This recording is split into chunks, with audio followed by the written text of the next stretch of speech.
જિલ્લાના શિનોર તાલુકાના કુકસ ગામે કમળાનો કહેર જોવા મળ્યો। 10 થી વધુ કમળાના કેસ નોંધાયા અને ગામમાં ફફડાટ વ્યાપી ગયો। આરોગ્ય વિભાગની ટીમે ડોર ટુ ડોર સર્વે શરૂ કર્યો છે। કમળાના દર્દીઓની મુલાકાત લઈને પાણીના સેમ્પલ્સ એકત્ર કરાયા છે। હાલ કુકસ ગામના 2 બોરમાંથી જળ પુરવઠો મળી આવ્યો છે। રિપોર્ટ આવ્યા બાદ પાણી પીવાલાયક છે કે નહીં તે જાણી શકાશે। અમુક દર્દીઓ ખાનગી દવાખાનામાં સારવાર લઈ રહ્યા છે।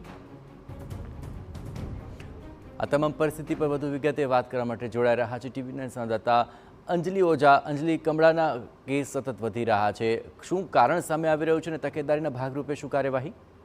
બિલકુલ, ચોમાસાના સમય દરમિયાન જે રીતે પાણીજન્ય રોગચાળો વકરતો હોય છે તે જ પ્રમાણે વડોદરાના જે શિનોર તાલુકાના કુકસ ગામ છે ત્યાં આગળ પણ પાણીજન્ય જે કમળો છે તેના રોગ વધારે જોવા મળી રહ્યો છે। કુકસ ગામે અંદાજિત 10 કરતા વધારે શંકાસ્પદ કમળાના કેસો સામે આવ્યા છે, જેને લઈને તાલુકાના આરોગ્ય ઓફિસર દ્વારા જે માર્ગદર્શન સાધલી પ્રાથમિક આરોગ્ય કેન્દ્રના અધિકારીઓ દ્વારા કુકસ ગામે ડોર ટુ ડોર સર્વેની કામગીરી હાથ ધરી છે। સાથે જ જે રીતે શંકાસ્પદ દર્દીઓ મળી આવ્યા છે તેઓને યોગ્ય સારવાર મળી રહે અને અન્ય કોઈ પણ દર્દીઓ હોય, અન્ય કોઈ પણ ઘરમાં આ પ્રકારે કમળાના શંકાસ્પદ દર્દીઓ જણાય તો તેઓને પણ સમયસર સારવાર મળી રહે તે પ્રકારનું આયોજન કરવામાં આવી રહ્યું છે।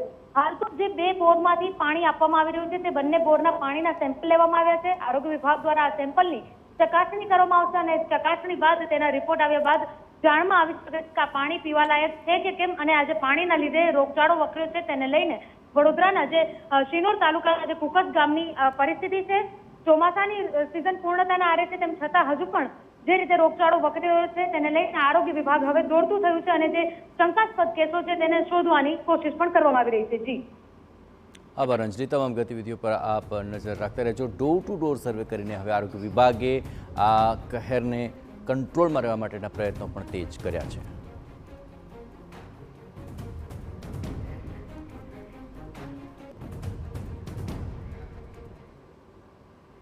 અમદાવાદ શહેર